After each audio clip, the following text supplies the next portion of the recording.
Happy Monday, it's Eric Plattenberg. We're going to talk about a topic today that's a really big deal. The question is, why don't people really go for it? Why do you have dreams and goals? Why do you have things that are in front of you that you know you want to chase after, that you know are important to you, that you know would make everything propel forward, and yet at the same time, you cave. You don't give it your all, you hold back, you let life get in the way. I've asked this question in front of thousands of people at live workshops, and there's one answer that's more prevalent than any other answer, and you could consider this right now. And in fact, if you actually want to push pause right now and consider this question, what holds you back from really chasing after the things that you care about most in life? The answer that I hear more than any other answer is something in the area of fear, fear of failure, fear of rejection, fear of it not working out. Now, those are all great answers, and I get that.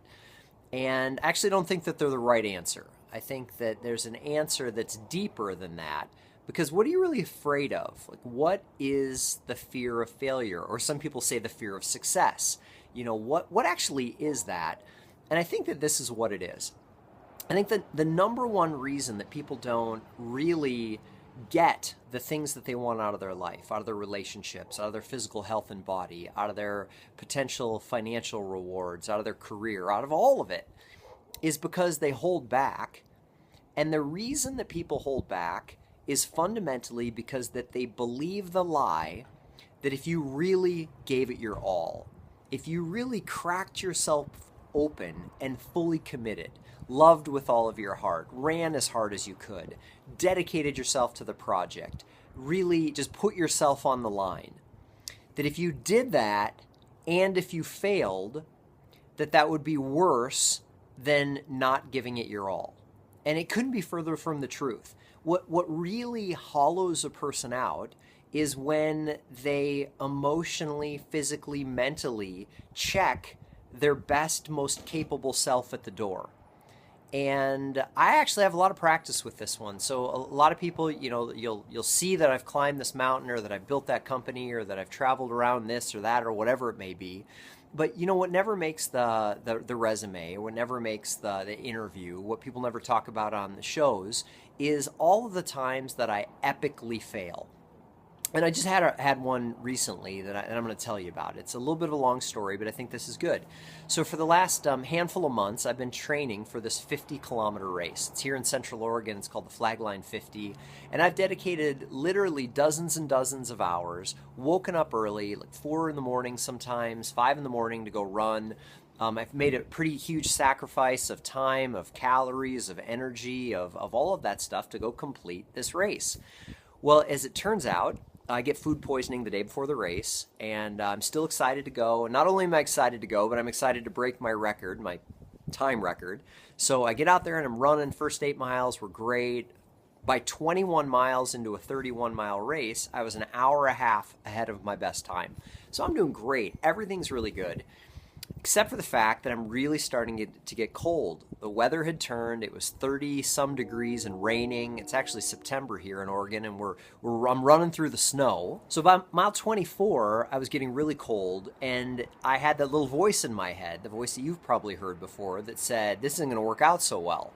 I thought that I was getting too cold to continue. My energy level was really dropping, but then yet the optimistic part of me said, Eric, really go for it. You can do this.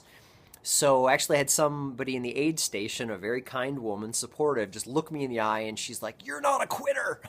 I thought that was great. I'm like, okay, thank you.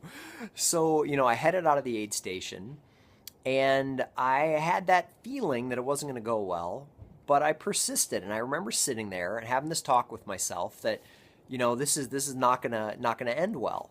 But I pushed on, and I got colder, and I pushed on a little bit further. And then finally, I was so hypothermic that I couldn't walk, I could barely talk, and I got pulled from the race. So a couple things about that. Number one is I would never make a decision like that if I was out in the wilderness. If I was by myself, if I didn't have the support of an organized race, that could really be dangerous.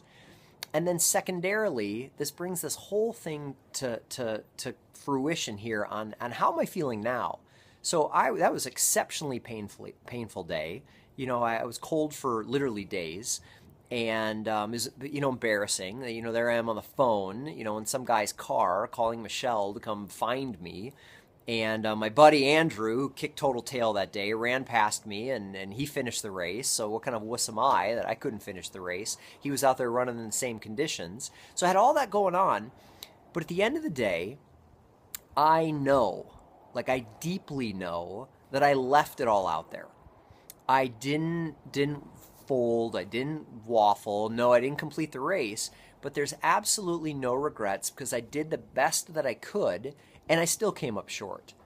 And that's just the way that it is in life sometimes. Sometimes you're going to love with all of your heart. You're going to just put it all out there and your heart gets broken. And that's happened to me before. And when that happens, you actually feel better when you literally put all of your chips into that business and then you go bankrupt. And I've talked to many people. Many of my close friends have gone bankrupt, some of them a couple of times. And when that happens, when you lay it all out there and then it doesn't work, you actually feel better than if you had held back. And the reason for that is because you're not filled with regret. You're not filled with that doubt or that voice of what could I have done if I had actually given it my all. And here's the bigger problem with this, is that if you hold back consistently, then, and nobody has perfect judgment on this. I mean, maybe I would have finished the race. Maybe I would have actually got it done. And again, I had that little voice that said I probably wouldn't. But if you allow yourself to get in the habit of not showing up fully, then you'll never experience your greatness. You'll never have that fully present, fully engaged, fully loving, fully sharing of the gift of you. And this is the important part. Those times when it doesn't work, when you get hurt, when you get sick, when you get tired, when your idea gets shot down by everybody else and you're sitting on the sidelines and it hurts. And it sucked, by the way, on Sunday. I was cold. I was crying. I was pissed off at the world. I mean, I was blaming people. My mind is, going through and doing all the crazy stuff. And that lasted a little bit. But then now, already, only days later, I have total enthusiasm to go out on a run. I'm going to go on my first run since then tomorrow morning. I'm already looking at other 50Ks to have my comeback race.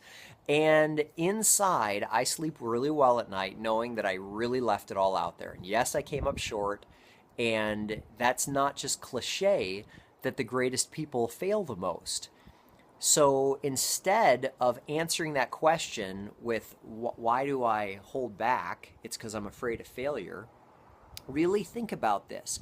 What if it was because you're just afraid that giving it your all and then having it not work out? What if you believe the lie that will actually hurt more than you coming up short? You're guaranteed to come up short. That's what's going to happen. If you put yourself out there or don't put yourself out there, you're going to come up short. So do it being fully in integrity and authenticity with yourself, and then know that that's the only way that we ever get to find the best of you, is if you're willing to risk it and see if that fits for you. So a couple ramblings from me this week. I hope that has some sort of positive perspective for you. I'd love to hear your comments on this topic. If you have any questions, of course, let me know. Have an amazing week.